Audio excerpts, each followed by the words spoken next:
Hi there, I'm Marty, and thanks for stopping by today as we take a look at ink washes, and in particular, sketching with ink washes. Now today you have lots of different alternatives for this, whether it's liquid watercolors or different types of inks, whether they're dye-based or pigment-based. So the variety of materials out there can run the gamut of inexpensive type dye-based inks to very, very expensive lawyer's ink that's designed to last like 500 years or something like that. Today I'm not going to spend a ton of time on materials because it's all about having fun with what you're doing and the art you're creating. So I just kind of want to show you a couple of different things, and then I'll get right into sketching and show you how I apply ink washes, and whether it's just a simple ink pen or it's like watercolor painting with inks.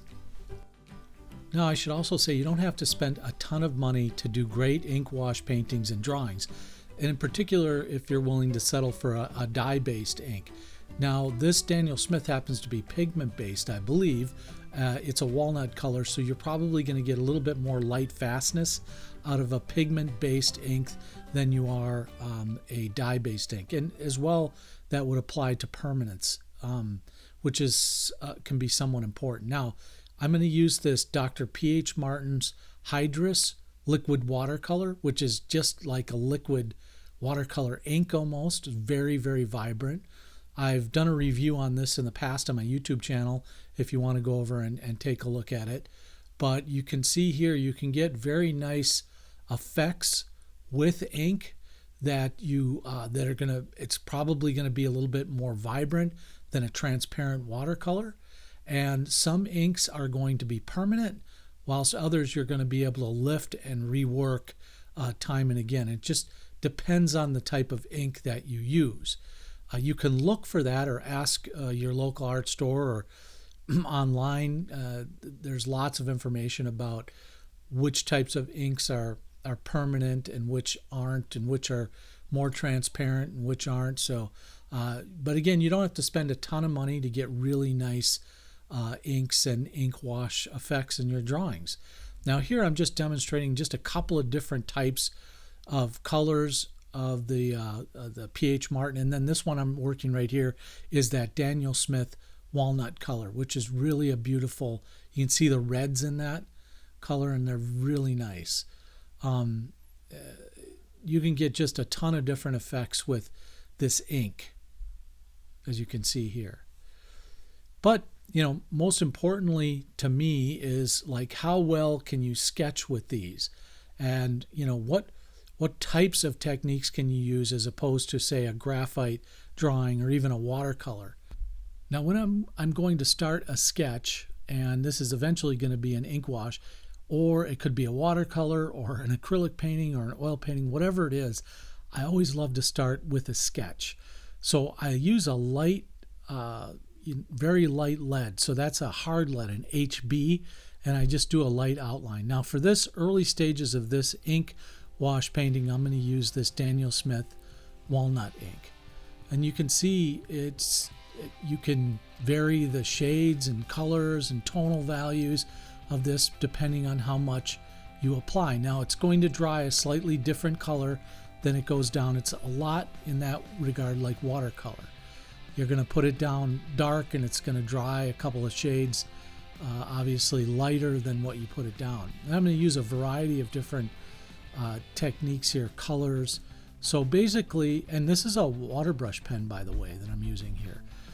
So I'll use a traditional brush as well as I did in the beginning, but this watercolor brush, or this aqua brush, makes it pretty easy because I can just squeeze it and get a little water mixed in with this ink. And some inks are water soluble and others aren't, and so you just have to watch for that. Now the pen I'm using here is a Pilot pen, and it also has a really nice ink in it for washes. Now it's probably going to be dye based.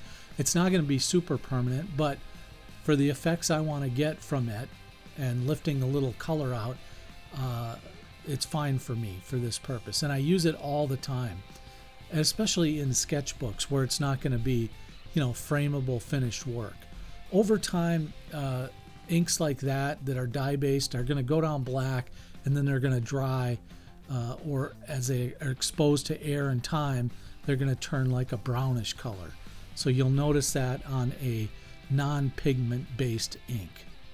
So again, starting everything I do with a light pencil sketch, because it really helps define the boundaries of where I'm going to add color or ink or watercolor or whatever it is I'm going to do. This is just a portrait of a person, so I'm just inking out sort of the shadow, and now you can see as soon as I add a little bit of water to this ink, it creates that wash effect. And in this particular portrait, there's a very heavy dark side to this character. So there's really in shade on the left side, almost obscuring like the eye and everything like that, which is fine. That's good. It's what I want to do. That's kind of the effect I want just to show you that I can deepen the ink washes and get them as dark as I need to. Now here again, this is just another example of a light. First I put down a light pencil sketch, and then I went over that with an ink pen, that Pilot pen. It's like a Pilot G12 or G4, something like that. And then, I'm going to go close in on this guy's face. Thought he had kind of an interesting look, and he was wearing some kind of reflective glasses, but and he had this big, huge mustache, which was kind of funny. But anyway, go in here, and this is just, all I'm doing is lifting the color out of the ink itself when I put it down with this Pilot pen. See, so that's just some ink on there from the pen, and then you go over it with the watercolor pen there, and you can see it just lifts right up. And whether you're drawing in direct or portrait mode, or the person's at their side or whatever, it doesn't matter. It's not, that's not what I'm aiming at here for a perfect portrait of a person or anything. Just trying to give you an idea of what you can do with ink washes, and especially when it comes to putting down line work and then using that line work to lift tonal values from that. So here's an example. Again, I'll use this Pilot ink pen, and then you see these lines, I'm just lifting the tone from these lines. Very easy to do this. Well, there you go. This technique is really pretty easy to get some great ink wash drawings. These are very simple ones, but I've seen people do amazing work with just a Pilot pen and a watercolor brush like this.